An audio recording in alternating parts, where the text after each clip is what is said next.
This podcast of Extraordinary on Purpose is presented to you by Rachel Renata and RareGem Productions. For more information, visit RachelRenata.com. Welcome to Extraordinary on Purpose with Rachel Renata. I am Rachel Renata.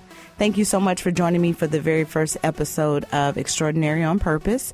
Today, we are going to spend some time talking about purpose, understanding purpose, how you get to purpose, and what happens once you begin to truly live within your purpose.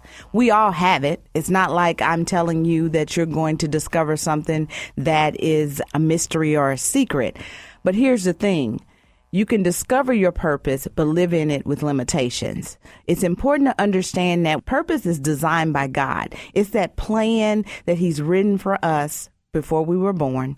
And so it's that thing that we're able to say, okay, this is what I'm designed to do. And if I'm designed to do something, why do it with limits? We can live and pursue an ordinary idea, that startup business, that ministry, that book, that show.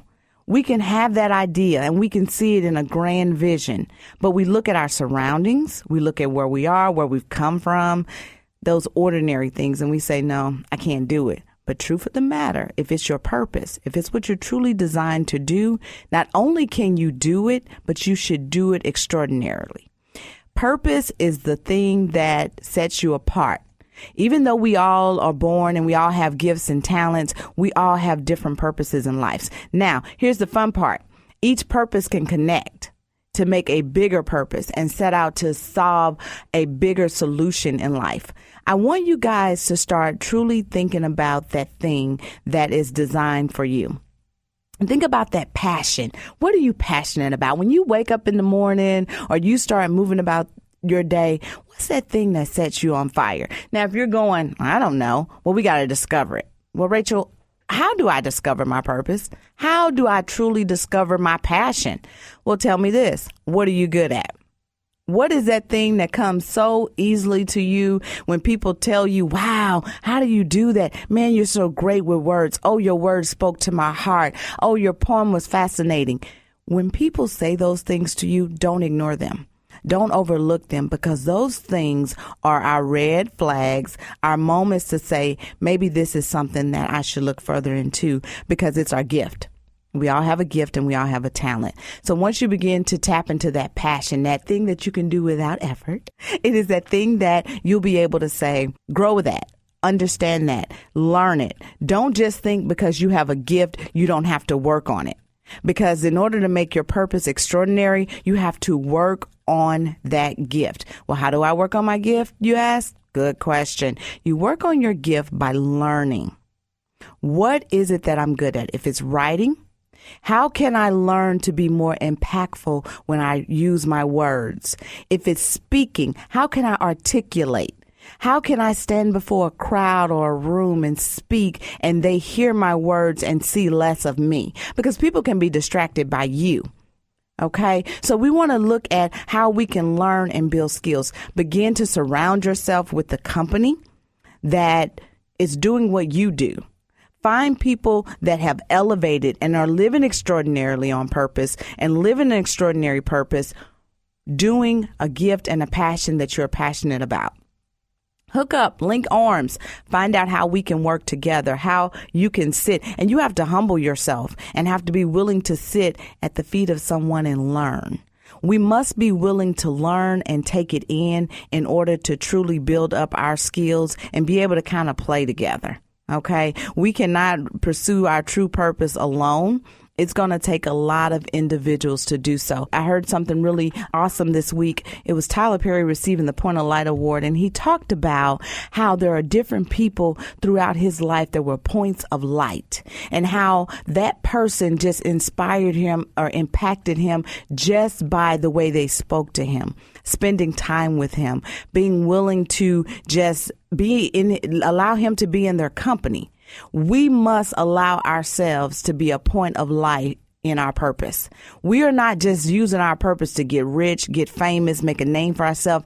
You're irrelevant if that's what you're trying to do with your purpose. Make your purpose relevant for change. Make your purpose be impactful to someone else. You got to be a point of light. And that was important for me. That was important for me to make sure that when I come on and I give you shows and I give you episodes, that you're taking them as points of light to guide yourself. So when you're learning, don't take it for granted. Don't take it for granted that you are learning, because what will happen is you will soon be the teacher. Your purpose is a lesson that will also be available for someone else to learn from. It amazes me when I talk to people, and there's so many things that I've been able to share that I feel like they should just know. It should come with age. But because we are all birthed and designed and raised differently, what I might have learned in my younger years, the lesson that I might have gone through, or guess what? We can all attend the same class and walk away with a different lesson, because we learn it differently. We understand it differently. So what I might have learned when I was 20 and 21 may be totally different from what someone else has learned. So it's important that I'm in a position to help and bring along and uplift someone else. Extraordinary on purpose is something that we do not want to look at as overnight happenings. Purpose is something that you build up to. Because as you learn you learn your purpose. We will never just walk into our purpose and just step into it and say, oh, when I went on Tyra and I came back, yes, that was an extra piece to the purpose, but the purpose was not fulfilled.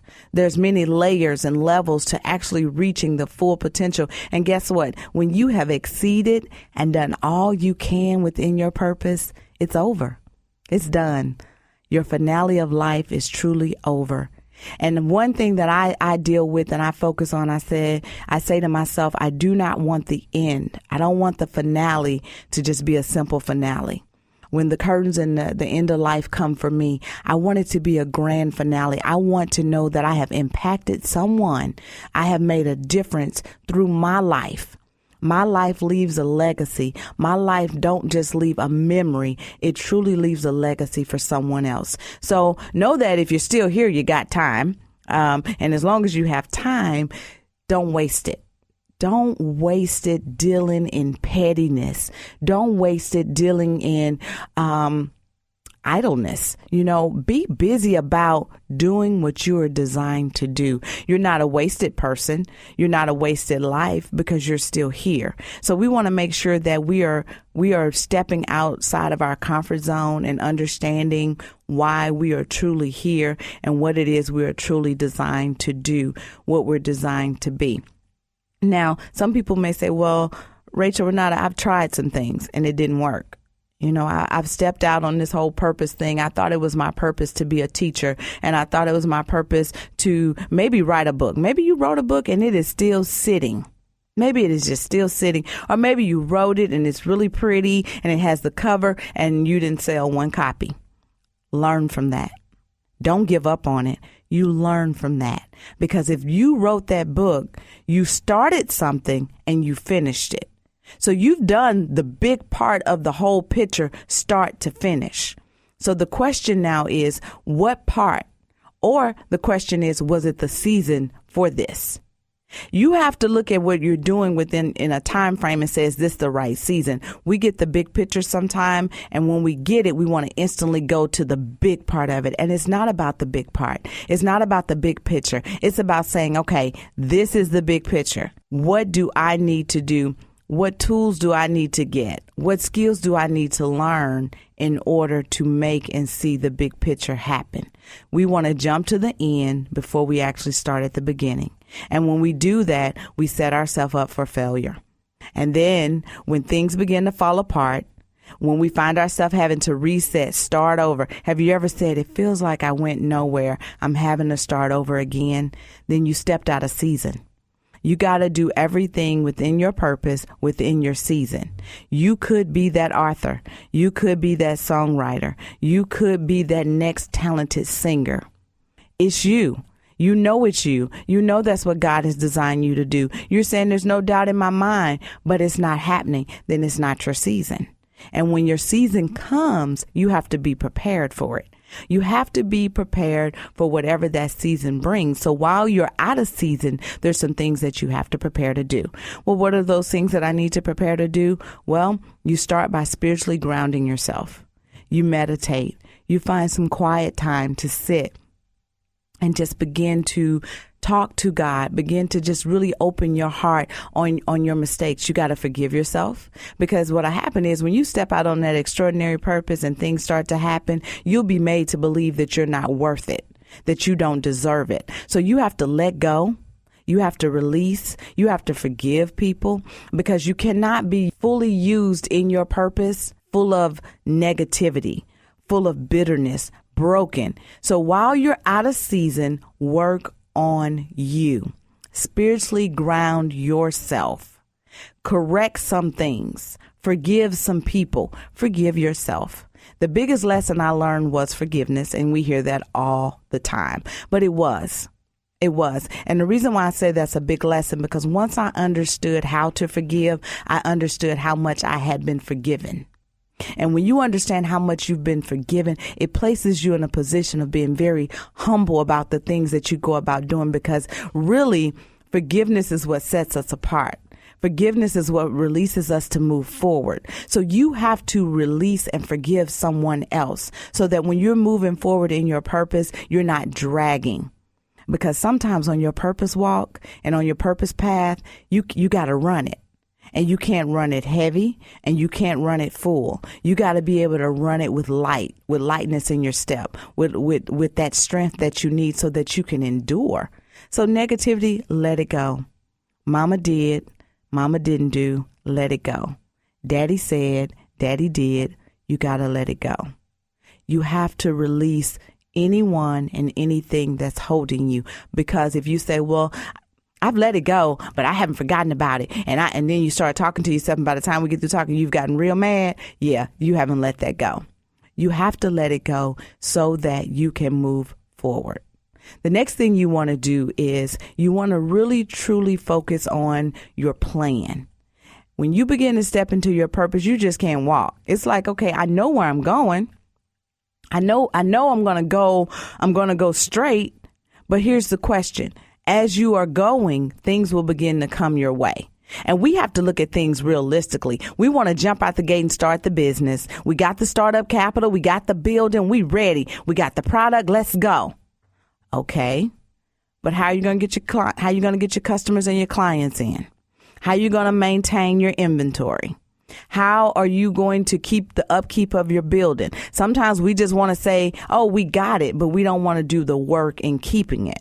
So what is the plan? What is your plan A?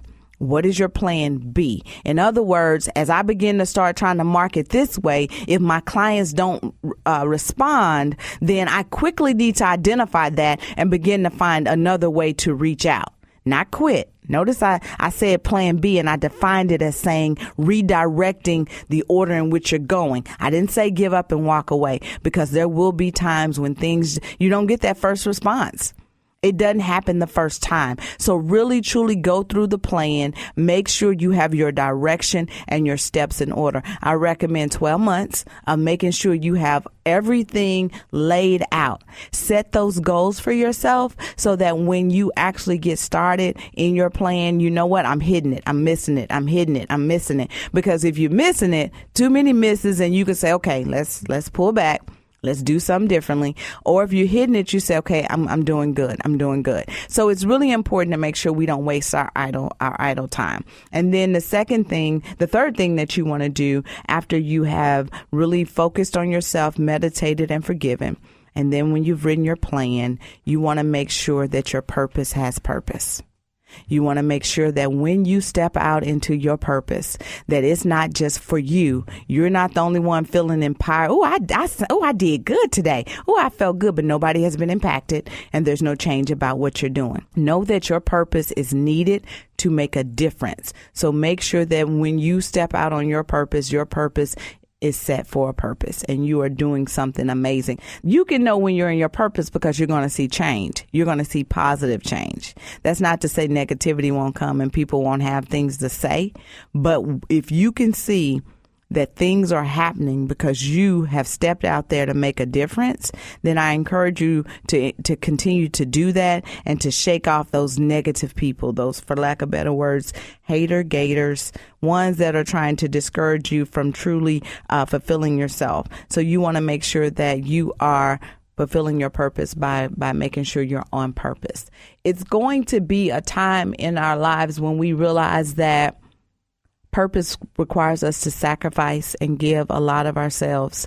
But there's this energy that comes in living on purpose. I wish I could let you feel it, but when you are in your purpose and you are truly pursuing your purpose, sometimes you get an invisible wind. You get a second wind of air that it's like, man, I was dog tired. I was exhausted, long day, hit some bumps, hit some roadblocks.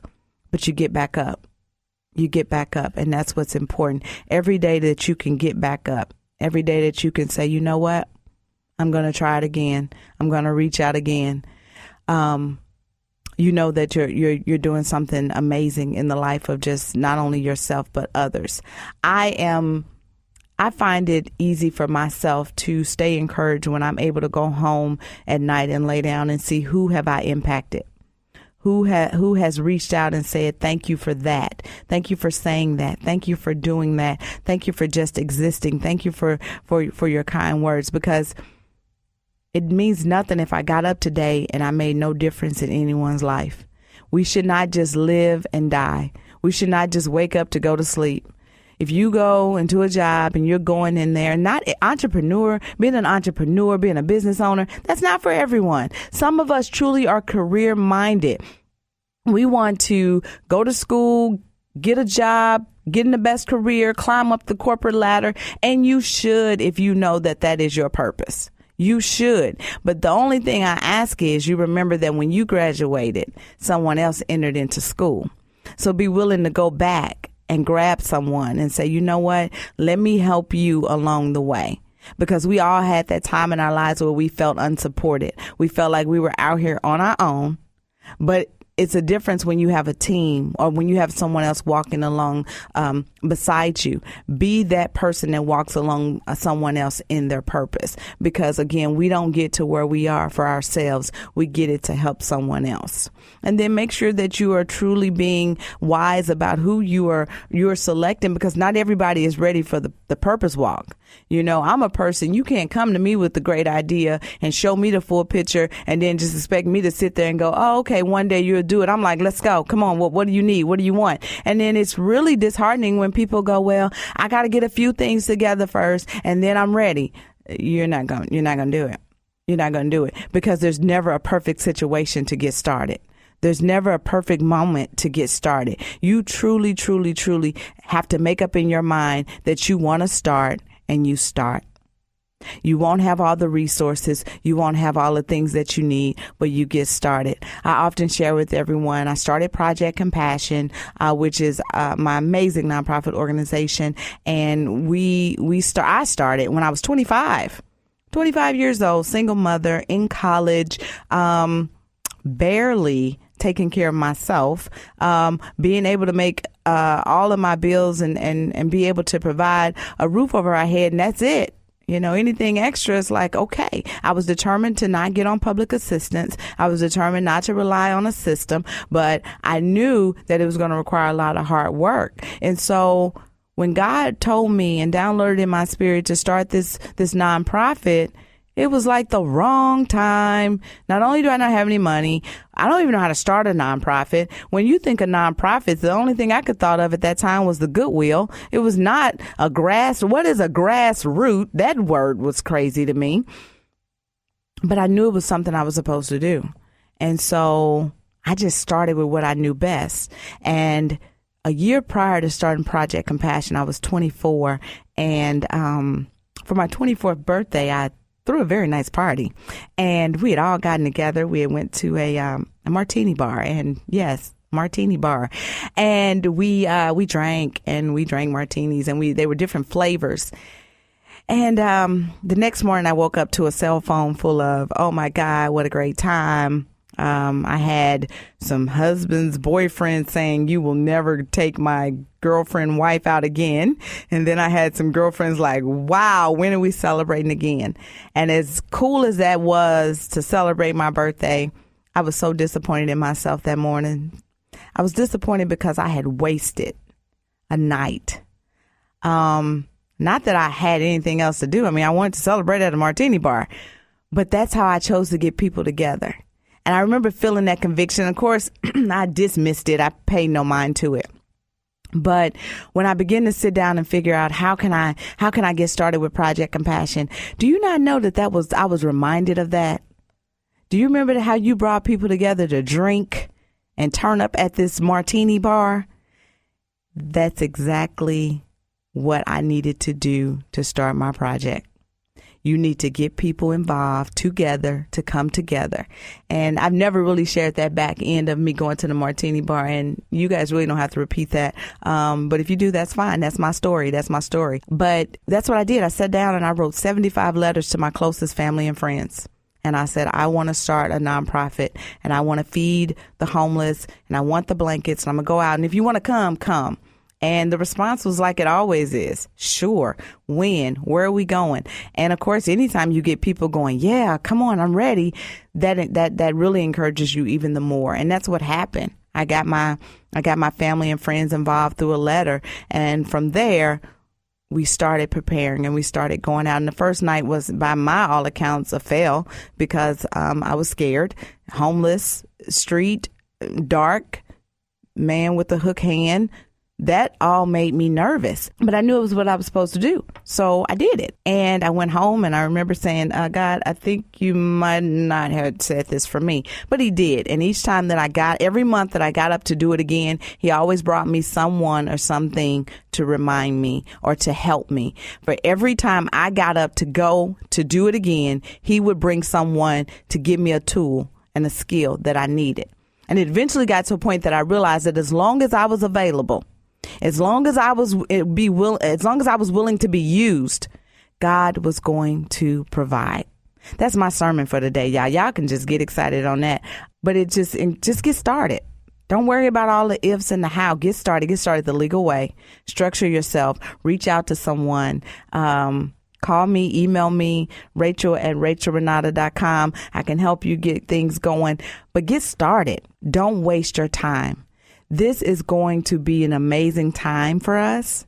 This is going to be an amazing time for us in our journey. I'm here for you. I want to hear from you. I want you to tell me what it is that's holding you back. We can talk about it because what I'm determined to do is see you succeed. And I'm hoping that whoever is listening, no matter how old you are, no matter how young you are, no matter how many times you have attempted to get started, you are willing to start with me again.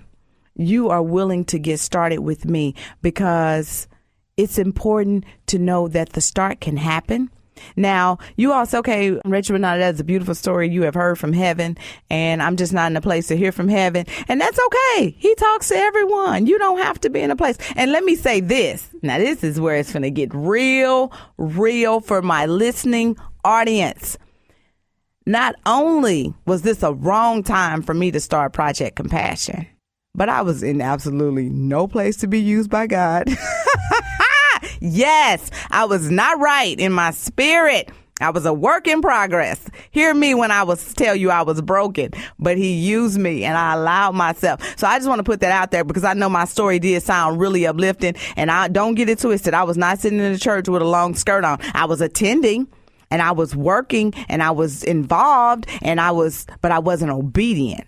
And there was a lot of things that I was doing that I knew was disobedient.